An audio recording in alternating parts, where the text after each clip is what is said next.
This episode is brought to you by Cruising Bears, a global travel community built on giving bears, chubs, and chasers the ultimate vacation escape. Visit bigfatgaycruise.com for details.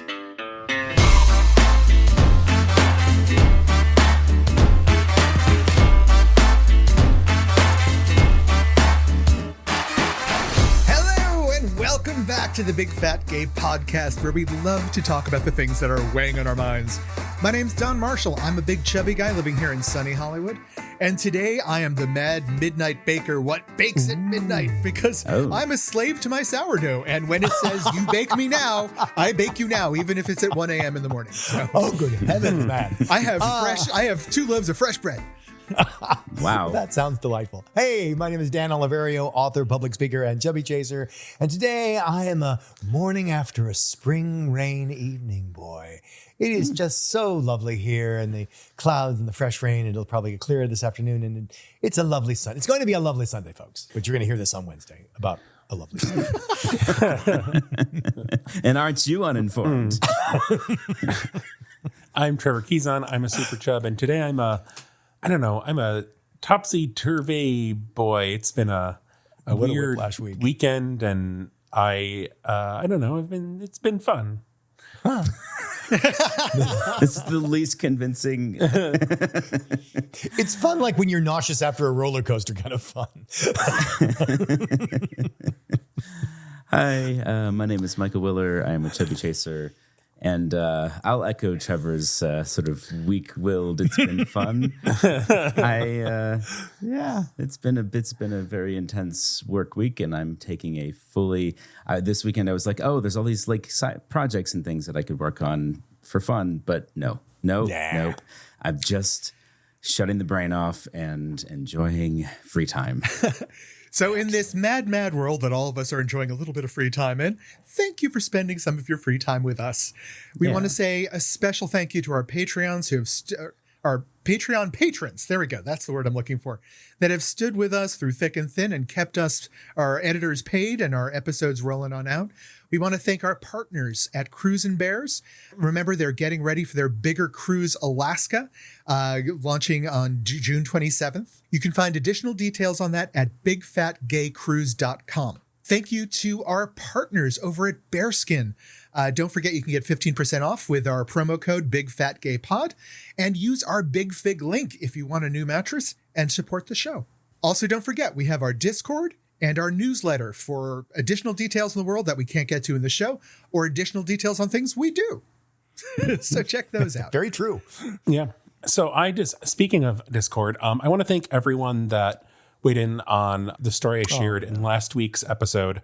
People shared advice on Discord. We had listeners write in, including a listener who works as a house cleaner. Special thanks to you.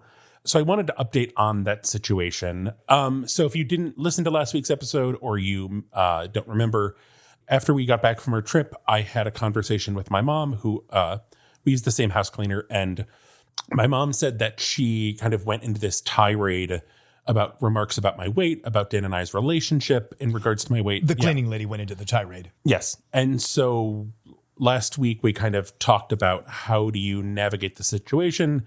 That happened. Flash forward to this week, our house cleaner arrives. And so part of my mom's upset with this is my mom is like, she's no longer cleaning my house. So we told her not to come to my mom's house, and she sent Dan a text being like, is everything okay with your mom?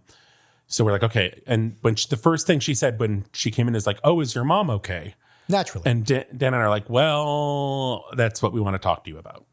And she says, what's wrong with your mom? And I said, well, you. And she's like, Dan, never the soul of tact. Well, I mean, if you're going to get into it. You can't miss an opportunity to be dramatic. So the upshot of this conversation is that we present the situation. This is what was said according to Trevor's mom. And it starts becoming clear that this isn't a case of, no, I never did that, or yes, I completely did that. The situation we've been told is not really what happened, as evinced by the fact that the cleaning lady can't get what it is we're talking about. She doesn't actually get the problem because in her mind, it never happened. And as we investigate further, it's because it didn't happen, because As the cleaning lady narrates the conversation from her point of view, Trevor's mother brought up all these points. The cleaning lady did not. And the cleaning lady is stuck with, what do I say in the face of all this? And the reason we're predisposed to believe the cleaning lady in this situation is in part because, number one, the detail, and number two, details that she could not have known without Trevor's mother having shared. Okay. You know, it's this thing where I'm sure it's somewhere in the middle where my mom opened this up and then the house cleaner said something that crossed the line in my mom's mind. And the upshot is that, you know, our cleaning lady was completely horrified that we suspected her of this. And our relationship with the cleaning lady is good. She's not going to see Trevor's mother, and we've put it to bed. You know what helps me get over unpleasant situations? What's that? Jack Black in lingerie. Absolutely. Jack Black in lingerie.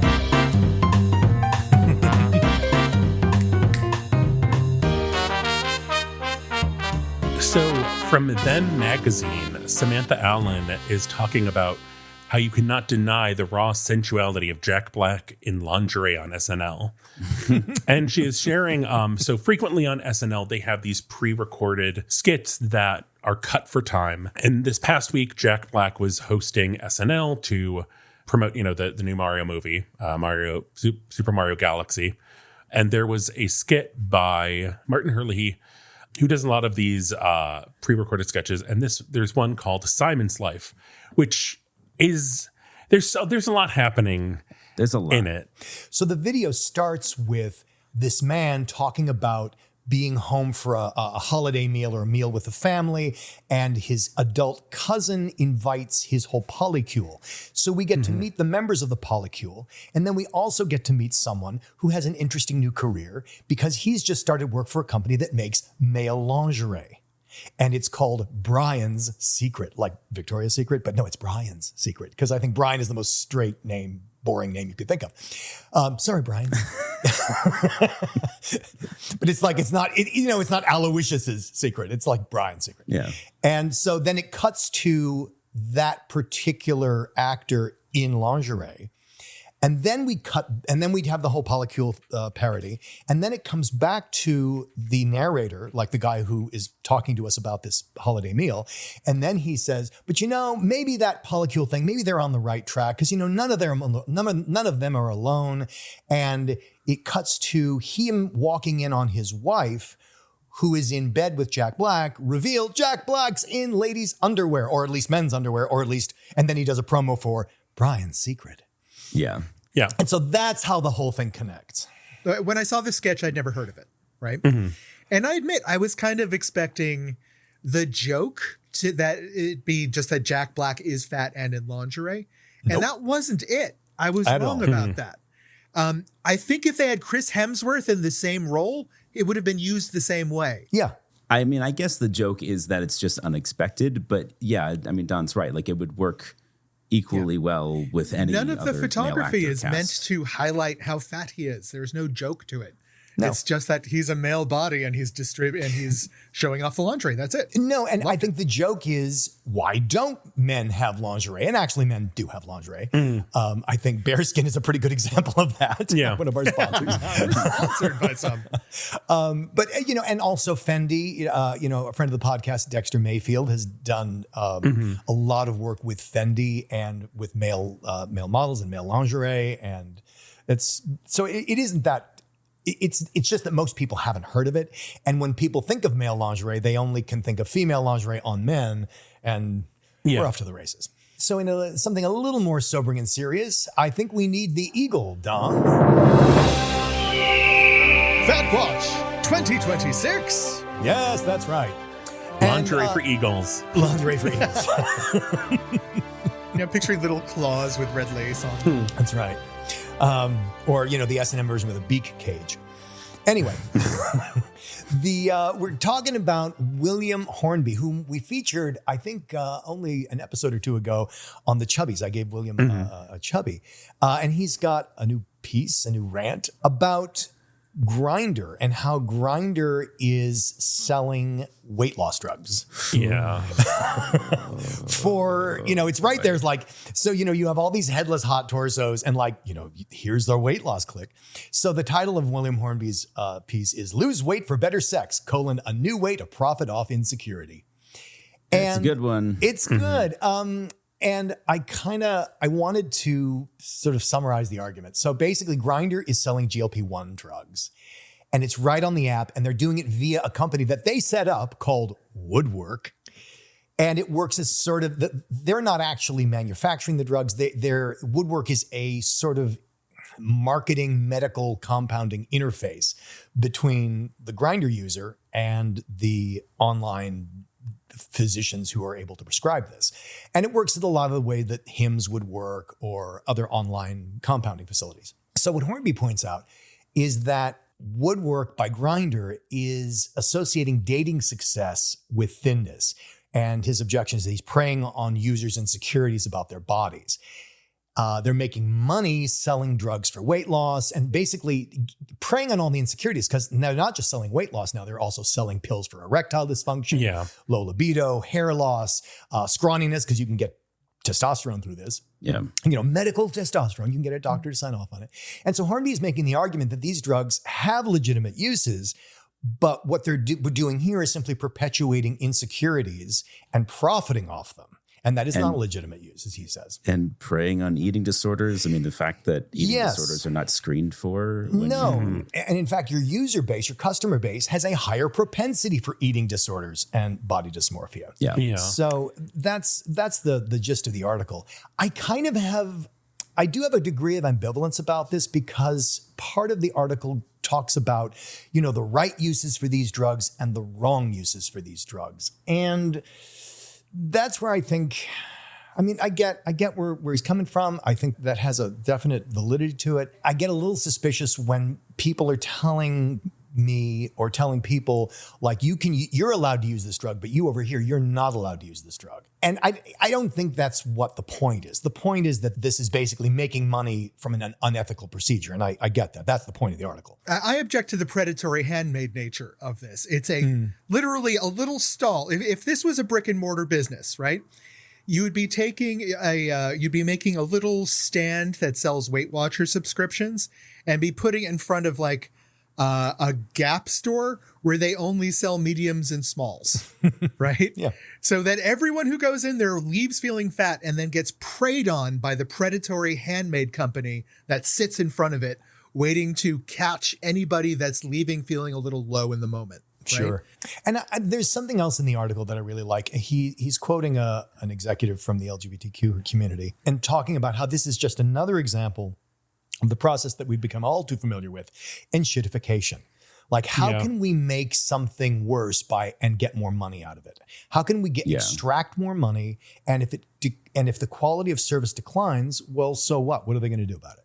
Yeah, as he points out in his article, like if they wanted to diversify their Grindr business with some kind of like telehealth related add-on, they could offer some kind of BetterHelp style like service for people with eating disorders or people who are having a hard time dating or whatever, like any kind of like mental health. But if that's not going to make money. Because that wouldn't be the cash cow. That wouldn't be the cash cow of weight loss or hard dicks. Sure. I just like the fact that Grindr is going to become a place where you cannot escape GLP-1 ads. Because it's like right now, everything, it's okay. I have to see a GLP-1 ad or an AI ad. There was a picture. This was like around Super Bowl time. Someone posted of, I don't know which airport it was, but it was like they were literally surrounded by GLP-1 I don't know. ads. It was ads for one of the new pill, the GLP ones. And it was just like, they couldn't look in any direction in this airport without seeing an ad for GLP-1s. And it's like, you can't even just like, okay, well, whatever. I'll just like go look at shirtless torsos on Grindr to escape this. And like, nope, it's there too. No, your shoes. Look at your shoes. That's where a fat person's eyes ought to be. Anyway, look at your shoes. Stop interacting with people. And then there's going to be ads on your shoes. Yeah, exactly. It's coming. It's coming. let's talk about something a little more uplifting, please. Hilariously, the episode last week that became about like unexpected enemies replaced our original subject of unexpected allies. So we're going to do that now. So we're going to do that one now. Fortunately, we got to set the record straight for last episode. So now all we have to do is get back to our original intended topic of unlikely allies, where they can pop up for us. And Don had a particular story that I think is the most interesting way to get into this. I did. So I don't follow a lot of TikTok creators or short form video creators, only a few, but I'll admit I watch a few like food video things and food history things. And there's a guy I follow that his channel name is Plant Slant, right? And I'll admit I followed him because I'm shallow and I thought he was very cute. But his whole thing is, I admit it, his whole thing is just, it's sort of a general fitness of moderation is his keyword, right? Where like his big thing is trying to get people to eat more beans because he's pro fiber. Yay. Okay. But he's just like very wholesome, and he does a lot of like internet cooking fads where he'll cook it and he'll like make fun of the ingredients, and it's cute, right? So he comes up on my feed and he's doing a reaction video where he's watching someone else's video and then starts reacting to it. And immediately I start cringing. There's a heavyset woman on like a larger woman on making a video, and she's talking about what she eats in a day as she's trying to get more healthy, right? And she's saying like, I eat this for breakfast and I eat this because there's lots of fiber in here and that's what I want. It helps me do this, right? And she shows her fitness routine. She's enthusiastic. And there's another guy counting the calories of her food. Oh, Jesus Christ. Right? So that's not her video. That's someone else reacting to her video. Like duetted. And so she's saying like, I eat fiber for breakfast and he's looking at, you ate 300,000 saturated fat calories in this meal. And he's just shitting on everything she does. And then my Plant Slant guy starts chiming in, pointing out why. What is the fundamental purpose of this? How does this benefit anybody? And then proceeds to lay into the guy, basically pointing out many of the things that we've said on our videos, right? About minding your own damn business, praising people's efforts in whatever direction they're trying to go in, rather than shitting on them for not doing things the way you think you should be doing. It's a very mainstream way of approaching them, but he's always delivering positive content to help people achieve the goals they're going towards, and shitting on the people that are shitting on the people that are doing the good stuff. Maybe I'm explaining this badly. Sticking up for her. Yeah. And I wasn't expecting well, I'll be honest, white, cishet, straight guy, very fit looking dude to start like really taking the corner of me, of people like me. I wasn't expecting an ally there, right? Especially not from a TikTok creator. I just assume all of them are awful and toxic. So, what I wanted to talk about was unexpected allies, people coming in and candying you unexpectedly in not just one event, but like how they contribute to a better world. Yeah, I so get this. There's a fitness, would he become a fitness influencer, or he's in the wellness industry. But what I love about him is his whole channel is dedicated to debunking wellness videos. Mm-hmm. And he himself is a nutritionist and personal trainer.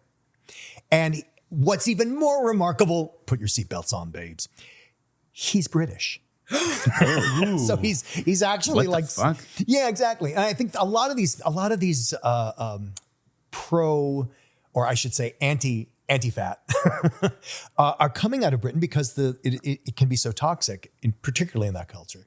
And if you're interested, I have a little video we can play. Okay. So actually, and it's just a meme. I'm going to read the meme. Okay. So this is his dialogue with someone. So it's a picture of him, and then there's all these lines of dialogue back and forth. And so here's what he says. I eat cereal for breakfast. Someone even challenged me to debate them on the topic of whether I should be eating cereal for breakfast. Are people okay? If your healthy diet, quote unquote, results in you being incredibly triggered when you see someone eating breakfast cereal, I would argue that it's not very healthy after all. Yeah. Yeah, So, and stuff like that. And then he talks about, there's another meme he has where the text over his picture is, your body is not your business. Steroid usage is rife among personal trainers, and research suggests it's only getting worse. Just because someone looks a certain way doesn't mean that they are knowledgeable or empathetic enough to support you safely. That's good advice. So I love this guy. And so his handle on Instagram is Michael Ulloa. That's Michael spelled normally. And then Ulloa is Ulloa. Okay. And great channel. He does a lot of, duetted things where in the background, some horrible fitness wellness person is saying just nonsense and he reacts to it. The Plant Slant guy I follow also has posted several videos on listing products that he has been offered money to endorse and declined to do so, and then talked about the product. I think that's fascinating. Yeah, That's I cool. liked that. I've even seen him endorse a couple things that he did not receive any sponsorship for, he claims in the video. So, well, and see, that's the future of advertising, unfortunately. It's no longer putting ads in front of people. As you say, Don, people just ignore ads. They can cognitively screen them out so they don't even see them. And so it's more back in the days of, if you remember the days of the 1950s television show where the MC or the star of the show would come on and hold up a box of whatever it was and show Ricky you and how good it Lucy was. come out and smoke some cigarettes. My personal favorite were the Flintstones smoking cigarettes. Yeah, the Flintstones cigarettes. Oh. So Oh, I boy. think we're actually back to celebrity, or in this case, influencer testimonials, because that's what people are watching. That's what people are paying attention to. Yeah, it's true. People are so influenced. I really like, we're talking about advertising and kind of circling back to the GLP barrage. So there's a doctor, Gregory Dodell, on social media. He is everything_endocrine. And I started following him because he was one of the people speaking up for the bill that passed in New York for body size discrimination. Oh, good. And he is a thin doctor, thin male doctor. I think he's straight, just kind of this white cis straight guy thing we've been talking about. And he does so much health debunking and also just saying, like, kind of as a doctor, it's like, here's advice I give my patients, rest, listen to your body. Those highly controversial, toxic things. Yeah. Yeah. But he has been doing a lot of kind of informational, a lot of carousel posts and videos about just like GLP-1s and like, they don't work the same for everyone. Here's what I wish people knew about them. Not being like, oh, they're terrible, but just kind of really being very practical about them. And like, we need to step back and look at how these things work differently for different people in positive ways or negative ways. That's really great because on the one hand, he's got the privilege of being a white male doctor, but he's also got the creds that he's not like a white male doctor of like osteopathy or something. Like he's actually or exercise science. Like he's actually an endocrinologist. Yeah. And he is qualified to make pronouncements on how these work pharmacokinetically. But I just really love his kind of how he's willing to, when something is really trending health-wise, willing to just be like, okay, here, let's take a look at this and debunk it a little bit. We need more of that. Has any of you encountered unexpected support or rallying out in the wild from people on the street or people in your life or a friend who stuck up for you unsolicited? I have one that I wrote down as soon as we started talking about this episode, which Dan can talk about because I found out about it through you. Oh. Some friends of Dan's, a friend of his from high school and his wife, where Dan was talking about something and they were just like, well, that wouldn't work for Trevor. I think we were sitting in a theater. We were watching a play and Trevor was not there. And I was talking about, this, getting special seats for Trevor. And I just love that. She's like, no, that would never work for Trevor. How unacceptable that they have chairs like that. Yeah. And she was just so, can you believe? And I was like, just absolutely delighted. Or as Don would say, I was candied. Yeah. I've told this story on the show at least twice before, so I won't go into big detail. And honestly, it's long enough now. I don't remember all the details. I was flying to Kansas already, something I wasn't happy about. And I was seated I just remember I was sitting next to someone that was making, like, I was fat, They weren't happy about it. They were making it clear. It was a very uncomfortable situation for me. And I just remember a woman coming up to me and saying, "Hey, there's an empty seat next to me. Why don't you come sit next to me?" Right? Oh. And I remember because I sat down next to her and I'm like, "I apologize for taking her." She was, "You are fine." She said very loudly, as though she wanted to make sure the person ahead heard that too. And I just remember like I'm trying to make myself as small as possible. I remember at some point she took my elbow and put it on the freaking armrest between us, pointedly. That was I don't remember that woman's name, but I bless that name every time I travel. She is my patron saint of airline seating. I had a similar experience where, once again, I think I've told the story on the podcast. In the before times of Southwest, when there was unassigned seating and I had my 2 seats and I had pre-boarded, because Dan wasn't with me, and that was unusual. And, so I had my 2 seats and a woman sat in the aisle seat. And then there was a point where someone came and was trying to sit between us, and there were plenty of other seats. And you got to get the space between them has got to be less than a foot. And and I was just like, excuse me, sorry. I'm like, this is my second seat. And what do you mean? Like, you have 2 seats? And I was like, well, I bought, and the woman just is like, you need to move. Like, that's his second seat. He paid for it. Like, there's plenty of other seats. That's great. Because you know what? She didn't want that person in the middle either. Yeah. Come on. Yeah. Nobody wants that. But just the fact that why are you insisting on that seat? Oh my God, I'm stupid. But that she inserted herself and in the way was like, nope, this is not happening. Leave him alone. It's his seat. Like, and to explain, yes, we did buy the second seat because usually in the old days when we would fly on Southwest, we would buy the 2 seats and then they would be refunded at the end of travel. I'm going to point something out here to all of our chasers listening. You've just listened to 2 chubby guys relate to one act of kindness done to them years ago that we remember seared into our memory. You want to be a knight in shining armor to some hot big guy, Mr. Chaser? Be that surprise moment of grace. I would like to insert here, Don. Yes, that is a fabulous idea. But guess what? Chubby chasers, you do not only have to do it when they're hot. or when they're men. Or when they're men. Yeah, no, there's a thing like, I don't know. It either happens more when they're hot or less when they're hot because they're like, oh my God, I'm sorry, so hot. But yeah, it's a thing where it gets clouded over. They get digmatized. Anyway, it take it out of the equation. You can just stand up for fat people. Just people that are fat. I was also just thinking in general of like wider allyship, especially during these troubling GLP-1 times. WebMD, which I feel like part of it is so that they can like redirect people to their obesity hub.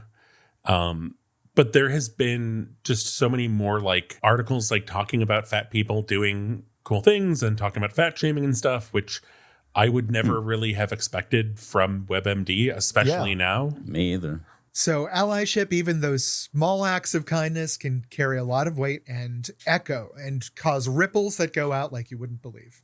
Mm-hmm. Do we have a tip? Trevor, do we have a bit for the day? A tip for the day? So I think this is on our resource page, but I shared it in the Discord because people were talking about graphic tees. NitoShop.com is a website that has a very large number of kind of nerdy graphic tees that goes to 10XL. Wow. Wow. I mean, you have to go to like a different, like, so when you click on a shirt, there is the t-shirts tab, the big and tall tab, and then Jumbo Petite tab. Yeah, like it's, so when you go to big and tall, under sizes, there's more sizes where then you click, it's to the 7XL to 10XL tab, which is better than nothing. All right, boys. How about a bit? We are going into week 2 of moments that no one saw coming when kind people stepped in and did something good and improved the world in some way unexpectedly. All right. I'll admit that some of these can start in grim places because if you're going to do good, you got to start in a bad place. I was going to say, you can't have a happy ending without a terrible beginning. It's absolutely true. So There's also, here's an example of one of those. All right. While a generation having some sort of name associated with them isn't that weird, it might seem strange that a generation of people in Nanking, China are named Rabe, a German word. Why is this? Rabe? Rabe, R-A-B-E. Okay.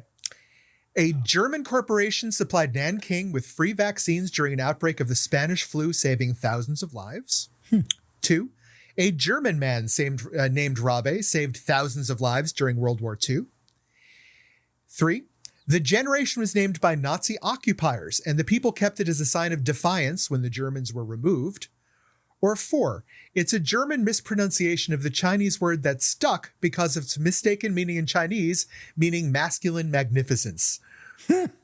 I'm going to say they provided vaccines. Okay, we got 1 vote for vaccines coming over from Germany.